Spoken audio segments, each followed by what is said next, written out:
Bien, ya me voy para la mesa para saludar a mi equipo y a nuestro primer entrevistado, Alejandro Vilca. ¿Cómo te va? Diputado nacional, ¿cómo estás? ¿Qué tal? Buenas noches. Gracias por venir.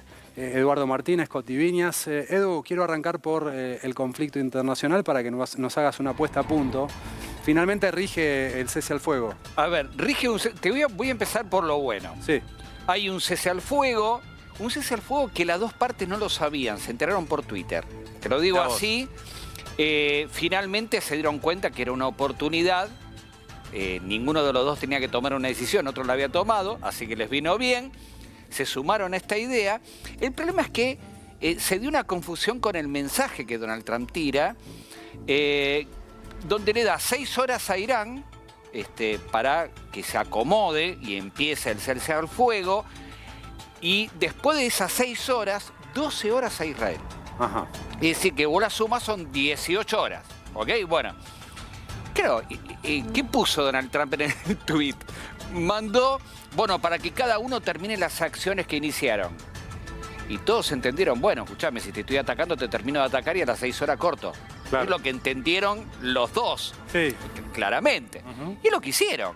Es decir, se empezaron a atacar, dijeron, che, ¿cuánto nos queda? Y se entraron a dar con todo. Aprovechemos, sí. Claro, ahí donde Trump dijo, ¿qué están haciendo, muchachos? Es decir, es un cese al fuego. No, bueno, como que no lo tomaron seriamente, ahí viene el reto. ¿Cómo quedó todo? A las 2 de la tarde, hora argentina, empezó a regir, 20 horas de Israel, empezó a regir una apertura, le llaman en Israel, es decir, volvieron a la normalidad. Ya mañana hay colegio, abrieron los bares, hay transporte, empiezan a salir los aviones. Ah, está bien, es decir, también. arrancaron con todo. Por eso uno cuando escuchaba que el gobierno estaba repatriando, ya abrieron todo, es decir, ahora... Ya cualquiera puede venir. Ya ahora, a partir de ahora, podés tardar un ratito, un día más, ponele para que se acomode todo, pero ya está, digamos, ¿no? Había que haberlo sacado hace 10 días, digamos, no ahora. Pero todos se preguntan, ¿y esto dónde quedó? Porque Irán hoy está festejando. Hizo una fiesta del triunfo. Ajá. Israel hizo el festejo del triunfo, con Netanyahu hablando diciendo fue una victoria aplastante. Donald Trump festejando el acuerdo. Sí. Entonces todo el mundo se pregunta, ¿ganamos todo o no ganó ninguno? Porque se llegó a un punto en que son más las preguntas que la respuesta, Gaby. Espérame, Edu, porque tenemos las imágenes del festejo en Irán. Mira. Bueno, cuando las tenemos las pongamos. Bueno, cuando las son las tengamos, muy las ponemos significativas esas imágenes en la forma que estuvo festejando Irán. Pero las preguntas son estas, ¿no? Es decir, ¿tiene la certeza el Pentágono que destruyó las 4 bases que atacó donde se estaba supuestamente gestando las bombas atómicas iraníes? No, el Pentágono no tiene la certeza de la efectividad. No la tiene. Claramente no la tiene. ¿Se logró derrotar al régimen de los ayatolás? No. El conflicto con Gaza sigue igual. Hoy hubo 40 muertos nuevos. Uno de los que Israel había dicho que había matado, capo de la Guardia Revolucionaria. Mira, ahí está. Salen a caminar sobre la imagen de Netanyahu. ¿Qué son calles del centro de Teherán? Claro, parte del festejo estaba habilitado esta senda para que vos puedas pisar a Netanyahu. Mira. Era parte del festejo, digamos, Bueno, de alguna manera. Teniendo en cuenta que hubo bombardeos intensos y muchos civiles como víctimas, esto es un juego de niños igual. Tal cual, uno prefiere esto que los muertos. Claro. Ahora, la verdad es que se llegó a una paz muy endeble, en donde nadie sabe cuánto daño tuvo el programa nuclear, y lo único que está apostando Donald Trump es a que Irán vuelva a la mesa de negociaciones, que la tenía antes en Omán, que se vuelva a sentar y vuelvan a charlar. Esto es lo que está apostando un poco Donald Trump, y yo creo que por eso el reto fue, cuando los retó a los dos como chicos, el reto más grande fue Israel y no tanto Irán, digamos, porque está tratando de acercarse a Irán a ver si se sienta, y sabiendo que si Irán está calmado, a Israel ya por amigo lo controla, esto puede ser un poco más duradero. Antes de preguntarle a Alejandro Vilca por este tema, quiero que compartamos nuevamente las imágenes de Donald Trump cuando reta, como chicos, como decía Edu, tanto a Israel y a Irán para que respeten el cese al fuego.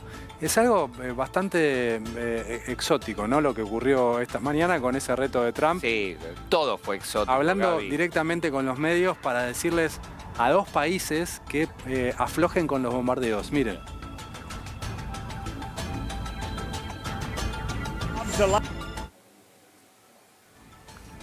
Likes of which I've never seen before.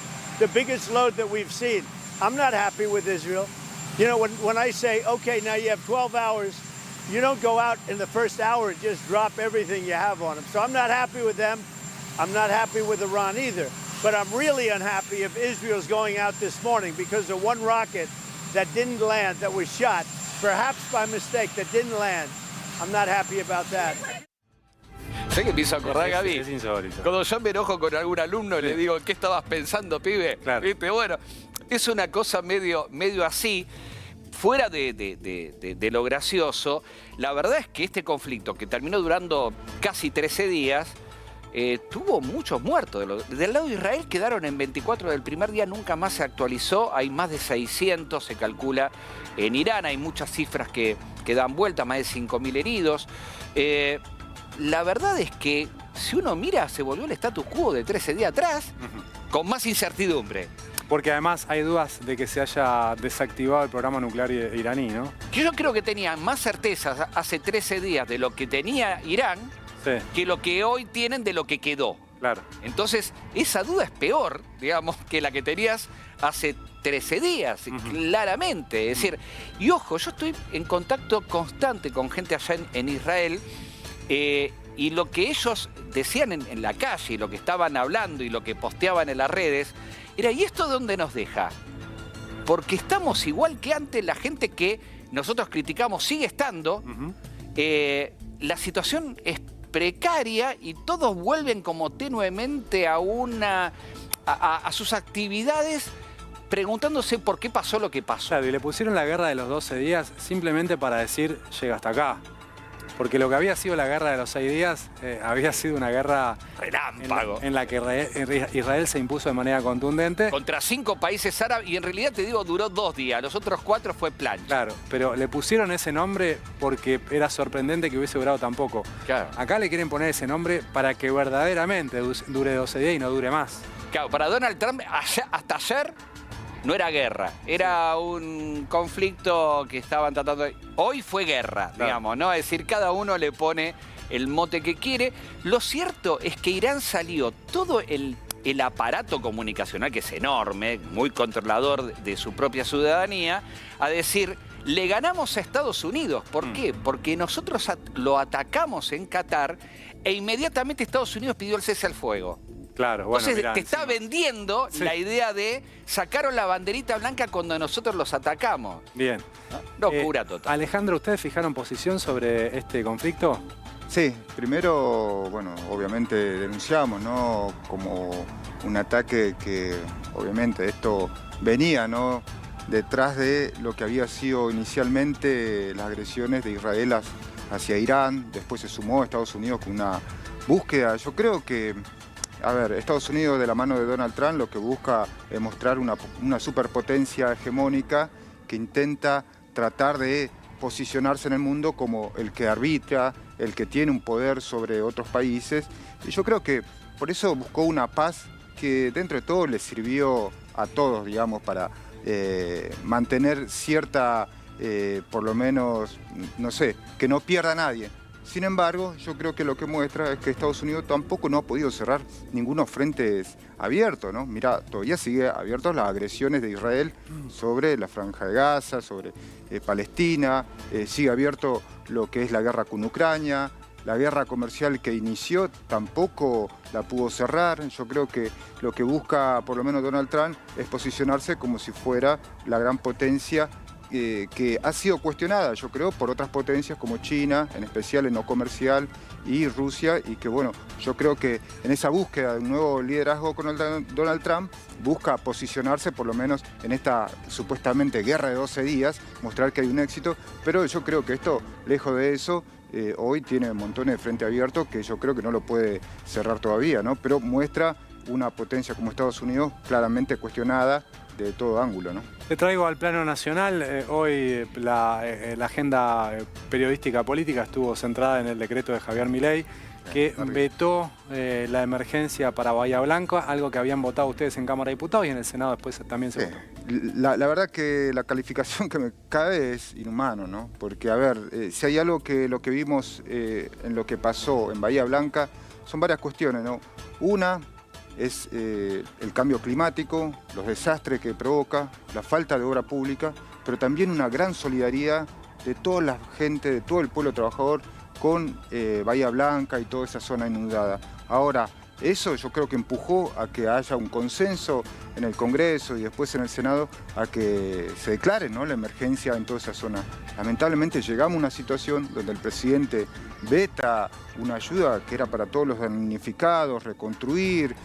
La verdad que nos parece inhumano, ¿no?, porque la excusa de siempre es el equilibrio fiscal, que siempre se cuestiona el equilibrio fiscal. Ahora, lo que pasa es que acá son vidas, es gente que ha perdido todo. La verdad que eso nos parece grave, por eso yo creo que seguramente esto va a ser debate en los próximos días en la Cámara de Diputados, de buscar el consenso y volver a insistir sobre la emergencia, porque, a ver, estas situaciones ya se han vivido, ¿no?, con incendios, con inundaciones. Ahora, ¿qué es lo que tenemos que tomar como criterio? ¿Vale más el equilibrio fiscal que la vida de las personas? Entonces yo creo que, bueno, desde la izquierda siempre hemos planteado que es necesario por lo menos esta emergencia, que hayan los fondos, porque los fondos hay en el gobierno. El problema es que tiene que ir para la gente, porque si es para mantener el equilibrio fiscal y los negocios y la ganancia de algún empresario, creo que estamos equivocados, ¿no?, porque lo que vale es más la vida que los negocios, ¿no? Coti, ¿qué situación se puede dar en el Congreso a partir de este decreto de Milei? Bueno, a ver, además de que ya hubo pronunciamientos como repasabas en la apertura, ahora lo que se empieza a discutir es a partir de cuándo podría darse que se insista, ¿no?, con la ley. Sabemos que para eso se necesitan 2/3, obviamente que nos acordamos directamente de los héroes del año pasado que pudieron bloquear que se insista con el aumento de los jubilados y demás. Y en ese sentido, obviamente el Senado es mucho más sencillo para la oposición para poder lograr esos 2/3 y las dificultades están en diputados. Que tiene dos cuestiones. Por un lado, que la ley se votó 2 veces, no es la misma, porque en realidad primero se aprobó en diputados una ley. Sí. Fue al Senado, se hicieron modificaciones, entonces volvió a diputados. Ajá. La primera vez que se votó, que fue el 12 de marzo, tuvo 230 votos positivos. Apenas había ocurrido el temporal en Bahía Blanca. Exactamente, muy cerquita de la fecha. 230 votos positivos, ninguno negativo, ninguna abstención. Ahora, en el Senado se votó por unanimidad, ¿sí?, con 64 votos, y cuando vuelve a revisión en diputados, ahí tiene menos cantidad de votos. Igual es una ley que tiene amplio consenso. ¿Y se aprueba lo que había aprobado el Senado, con cambios? Sí, la verdad que la ley era muy similar, había algunas pequeñas diferencias, pero era prácticamente, conceptualmente lo mismo. Entonces sí, se terminó aprobando por una cuestión de que salga la ley. Claro. Listo, bueno, listo, aprobamos lo del Senado. En esa oportunidad, el 5 de junio, que es lo que dice Adorni en el tuit, se obtuvieron 153 votos positivos y ahí La Libertad Avanza. Esto fue a las 2:30, 3 de la mañana, punto 1. Entonces hubo muchas ausencias en diputados, 74 ausencias.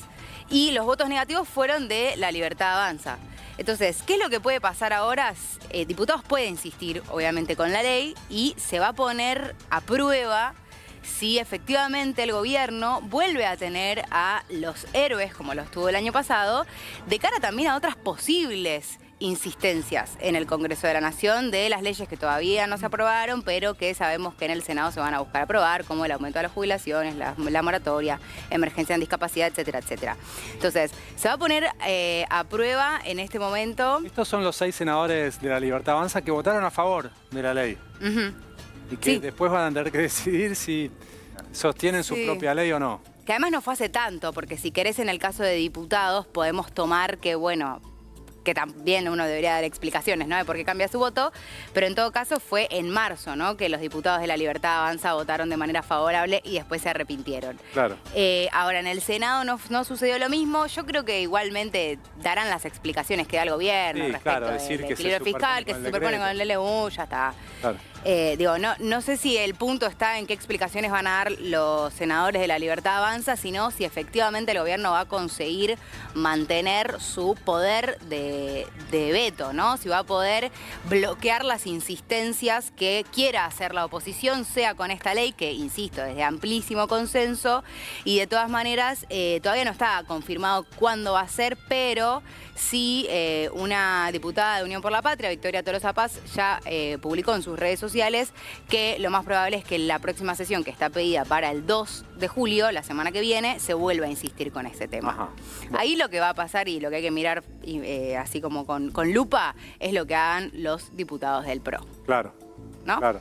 Eso Todo- también te agrego. ¿Qué va a pasar, Alejandro? Mira, yo a eso hay que agregarle el tema de los diputados que dependen del interior, ¿no? De muchos gobernadores que en la última sesión, de hecho en la votación de lo que fue la emergencia por discapacidad y los aumentos a los jubilados, muchos diputados que responden a gobernadores que habían sido aliados, bueno, garantizaron los votos. Bueno, ahora, pues sí, con la reunión que hubo ayer en el CFI, donde se juntaron todos los gobernadores cuestionando el tema del financiamiento a las provincias, los ATN, el impuesto a los combustibles, hay que ver si la Libertad Avanza va a contar también con esos votos. Entonces yo creo que también hay dos mesas de negociación, una la que se dé dentro del Congreso y otra con los gobernadores. Ahora, por eso la urgencia de avanzar con este Pacto de Mayo, ¿no?, que se juntó con miembros de la CGT, todo eso, yo no sé si lo va a poder cerrar, ¿no?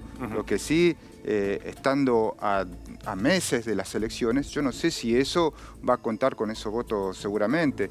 Creo que nadie hoy se va a jugar a garantizar leyes que vayan contra derechos de los trabajadores, del pueblo.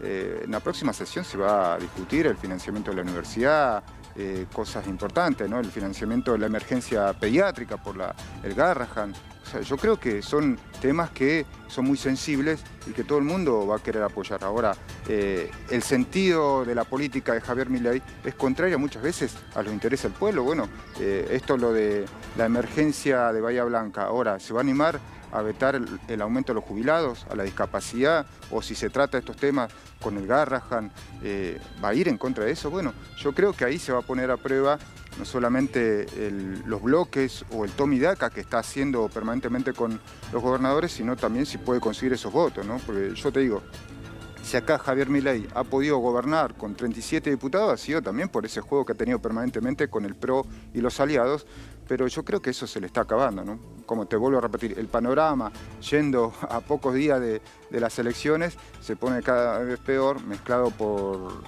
cada vez más la ríspida relación con Unión por la Patria, ¿no?, por el fallo proscriptivo contra Cristina, pero también de un ambiente cada vez más duro, como el que vos mostrabas, ¿no?, de la caída del poder adquisitivo de los trabajadores, de los despidos que han aumentado. Hoy uno puede ver despidos en Seco, en Georgalos, en fábricas automotrices, Ledesma, mineras. Entonces, no es una situación tranquila, y que yo creo que eso también va a ser un ambiente que va a presionar mucho a lo que va a ser la próxima agenda de los diputados. Te quería preguntar por el fallo contra Cristina Kirchner. Fue toda una novedad política que el PTS al que vos perteneces se haya manifestado en contra de ese fallo, que hayan manifestado la solidaridad con Cristina Kirchner. ¿Por qué lo hicieron? Mira, nosotros siempre hemos mantenido una posición de principio, ¿no?, contra todo avance de la justicia, de la proscripción, de las libertades democráticas, ¿no? Entonces entendemos que esto iba contra una de las principales referentes de la oposición, ¿no? Vos fijate, una semana después que anuncia su candidatura viene esta proscripción. Entonces claramente lo vemos que tiene un sentido político, ¿no?, donde la Corte Suprema empieza a jugar en el tablero político y electoral de lo que va a venir. Ahora, nosotros tenemos diferencias profundas, ¿no?, con ese espacio. No hemos solidarizado en el aspecto de la proscripción, pero planteamos de que lo que esto muestra es que hay un régimen cada vez más autoritario, porque si uno suma lo que es este fallo proscriptivo, pero también suma cómo vienen gobernando, ¿no? Con vetos, con decretos, con fortalecer a la fuerza de seguridad, con la represión, bueno, como el decreto que le da más poder a la Policía Federal, ¿no? Entonces vemos, digamos, cada vez cómo es un régimen cada vez más duro, más autoritario, y que es la forma que encuentra para imponer y para reconfigurar una Argentina al servicio de las grandes empresas, las multinacionales, el poder financiero y sobre todo siguiendo el plan del FMI, ¿no? Entonces yo creo que en ese sentido nosotros planteamos que hay que pelear contra la proscripción, pero también hay que unir con la lucha de todo el pueblo trabajador para frenar el ajuste de Javier Milei, ¿no? Ya estamos en comunicación y lo vamos a sumar a la conversación a Leopoldo Moró, diputado nacional de Unión por la Patria. Leopoldo, ¿cómo te va? Gabriel Suet te saluda. ¿Qué tal? Bien, un gusto en escucharte y en verte. Igualmente. Te quería preguntar por el escenario político que se abrió después de la confirmación de la condena contra Cristina, de su apresamiento en su domicilio. Esta centralidad que ha adquirido Cristina, ¿pensás que va a ser un dato que va a ordenar nuevamente la política o que se va a ordenar la política en esta etapa a partir de ese factor? Sin lugar a dudas, es un factor principal, sobre todo si se trata de cohesionar su propia fuerza y más allá de los límites de su propia fuerza, a todos los sectores populares que sabemos que están muy preocupados, no solamente por una situación socioeconómica que está largamente descrita y no hace falta agregar mucho más, sino también por el riesgo que están corriendo las instituciones y las garantías para los ciudadanos en Argentina. Estamos casi en presencia de un estado de excepción. Yo vengo hace 24 horas atrás, por ejemplo, nos presentamos en Comodoro Pri, iba a decir Comodoro Pro y la verdad que tendría razón de haberlo dicho, nos presentamos para hacer una denuncia penal contra Patricia Burlich, el director de Gendarmería de la Policía Federal y del Servicio de la Policía Aeronáutica, por el operativo del 18 de junio, el día de la movilización, en las afueras de la ciudad de Buenos Aires y en el interior de todo el país, lo que revela que fue un operativo planificado, no fue un hecho aislado. Y en ese operativo estrenaron el nuevo estatuto de la Policía Federal. Subían a los micros, requisaban, además le pedían a los pasajeros sus documentos, los fotografiaban, le sacaban a los choferes las listas con los DNI, es decir, una auténtica tarea de represión sobre partidos políticos. Entonces estamos realmente en el límite de un estado de excepción y paralelamente sin justicia, es decir, no hay una justicia imparcial, independiente. Entonces se hace muy feo y muy negro el panorama, porque se combina la actitud autoritaria del gobierno, que va de la mano de la crisis social a más crisis, más represión, con la dictadura de los jueces. Y eso estamos en una situación muy compleja. ¿Te parece que esta advertencia que están haciendo ustedes acerca del deterioro de la calidad de la democracia en la Argentina, acerca de esta decisión que consideran proscriptiva sobre Cristina, es algo que es una lectura mayoritaria en la sociedad o que alcanza solamente al núcleo de la sociedad que estuvo presente en Plaza de Mayo la semana pasada? No, yo creo que lo que sucedió con la proscripción de Cristina actuó como disparador. Evidentemente había sectores de la sociedad que estaban adormecidos, confundidos, apáticos, que de pronto se encontraron con una realidad concreta que es la proscripción de un sector de la sociedad argentina, porque no es solo la proscripción de Cristina como dirigente, es la proscripción de un sector de la sociedad argentina que se sentía y se siente representado por Cristina, como toda proscripción. No es la proscripción de dirigentes, sino la proscripción de un sector de la sociedad. Y eso se articuló con un incremento de la sensación de la crueldad de un gobierno que avanza contra los jubilados, avanza contra los discapacitados, avanza contra los chicos que necesitan atención en el Garrahan. Es como que se conectaron los dos factores y me parece que eso ha reactivado a una sociedad que se está reencontrando con la necesidad de volcarse a la militancia política a través de distintos canales y de distintas formas de participación. Y vos fíjate que además de lo que sucedió en estos días, mañana, por ejemplo, va a haber una gran marcha hacia el ministerio que ocupa Sturzenegger, sí, del gremio marítimo, de los portuarios, de los trabajadores del Estado, de las 2 CTA, de las distintas fuerzas, de los trabajadores del astillero Río Santiago.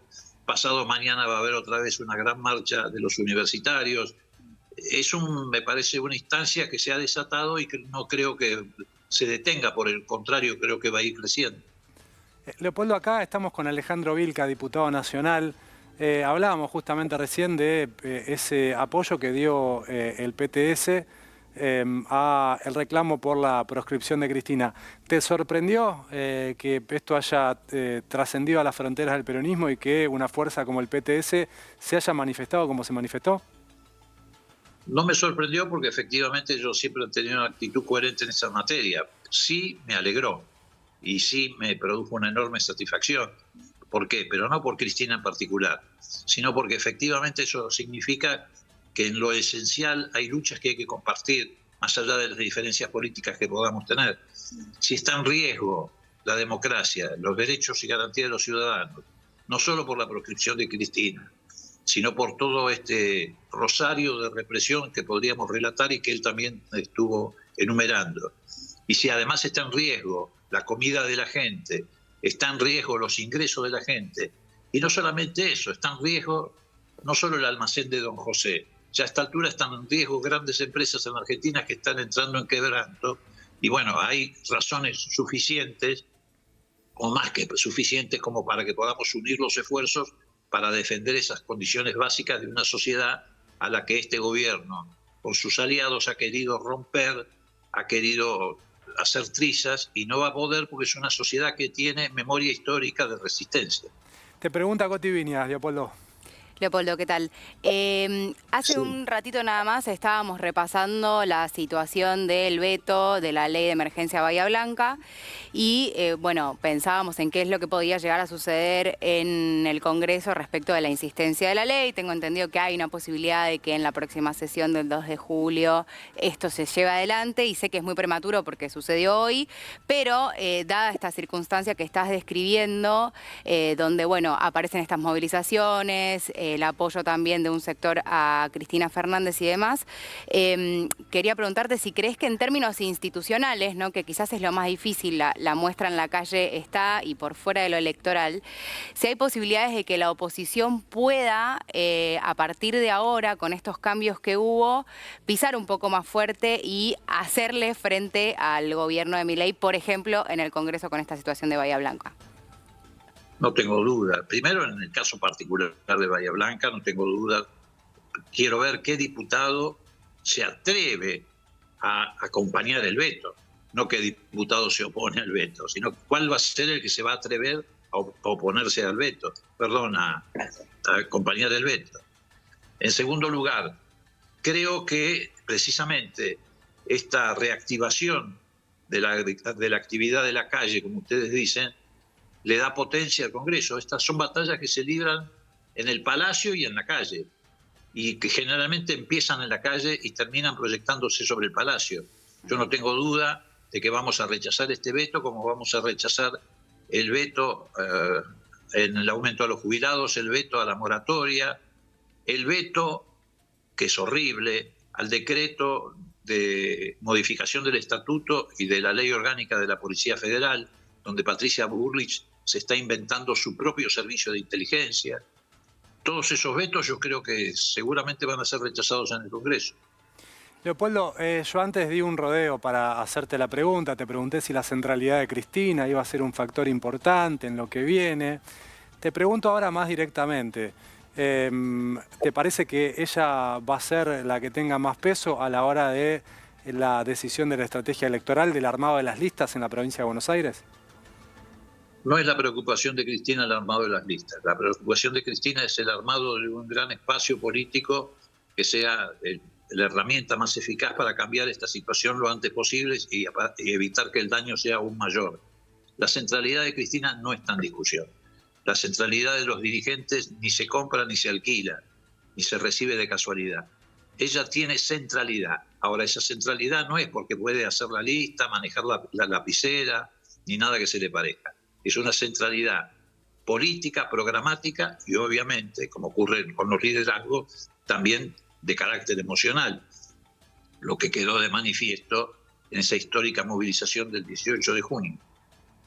Habrá que ver si lo interpretan de la misma manera los que le estaban disputando el liderazgo antes de que se produjera esta novedad política de su detención. A ver, el liderazgo de Néstor y de Cristina hace mucho tiempo, muchísima gente lo quiso disputar. Desde ya en el propio peronismo ocurrió cuando Néstor estaba incluso vivo. Y sin embargo, ese liderazgo sigue intacto, no hay ninguna duda que sigue intacto. Leopoldo, gracias por el tiempo. Abrazo grande. No, gracias.